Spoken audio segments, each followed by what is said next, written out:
നമസ്കാരം. ഇന്ന് ജൂൺ 19 വായനാ ദിനം. എല്ലാവർക്കും എൻ്റെ വായനാ ദിനാശംസകൾ. എൻ്റെ പേര് ശ്രീലക്ഷ്മി. ഞാൻ ഐശ്വര്യപ്രദായിനി UPS കീരിക്കാട്ട് ടീച്ചറാണേ. ഈ വായനാ ദിനത്തിൽ ഞാൻ ശൈലജ മുനീർ എന്ന ടീച്ചറിൻ്റെ നല്ലൊരു കവിത ഒന്ന് അവതരിപ്പിക്കാൻ പോവുകയാണേ. ശൈലജ ടീച്ചറിനെ പറ്റി പറയുകയാണെങ്കിൽ സാഹിത്യകാരിയും സാമൂഹിക സാംസ്കാരിക പ്രവർത്തകയുമാണ് ശൈലജ ടീച്ചർ. അതിനുപരി ശ്രേഷ്ഠ ഭാഷ മലയാളം സാഹിത്യ സംഘടന നമ്മുടെ ആലപ്പുഴ ജില്ലയുടെ ചെയർപേഴ്സണുമാണ്. അങ്ങനെ അനവധി മേഖലകളിൽ പ്രവർത്തിക്കുന്ന ടീച്ചറാണ് നമ്മുടെ ശൈലജ മുനീർ ടീച്ചർ. ആ ടീച്ചർ എഴുതിയൊരു കവിതയാണിത്.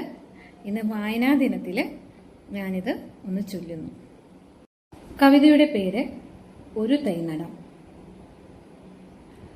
ഒരു തൈ നടാം, നമുക്കൊരു തൈ നടാം, നാളേക്കു തണലാകാൻ ഒരു തൈ നടാം, കുഞ്ഞു പൂമ്പാറ്റയ്ക്കായി ഒരു തൈ നടാം, കുഞ്ഞിക്കിളികൾക്ക് കൂടൊരുക്കാൻ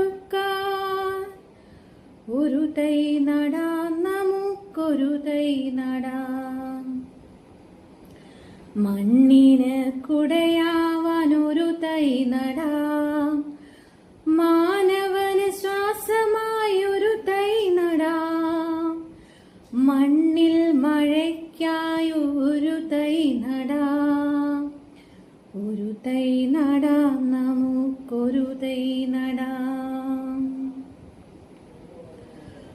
ഒരു കുയിൽ പാട്ടിനായി ഒരു തൈ നടാം, ഒരു കിളിക്കൂട്ടിനായി ഒരു തൈ നടാം, ഒരു തണൽ കാറ്റിനായി ഒരു തൈ നടാം, ഒരു തൈ നടാം, നമുക്കൊരു തൈ നടാം, പ്രകൃതിക്ക് താളമായി ഒരു തൈ നടാം, തളരുമ്പോൾ താങ്ങാവാൻ ഒരു തൈ നടാം, ഒരു തൈ നടാം, നമുക്കൊരു തൈ നടാം, നാളെയും സ്വപ്നങ്ങൾ പൂക്കുവാനാ ഒരു തൈ നടാം, നമുക്കൊരു തൈ നടാം, നാളേക്ക് തണ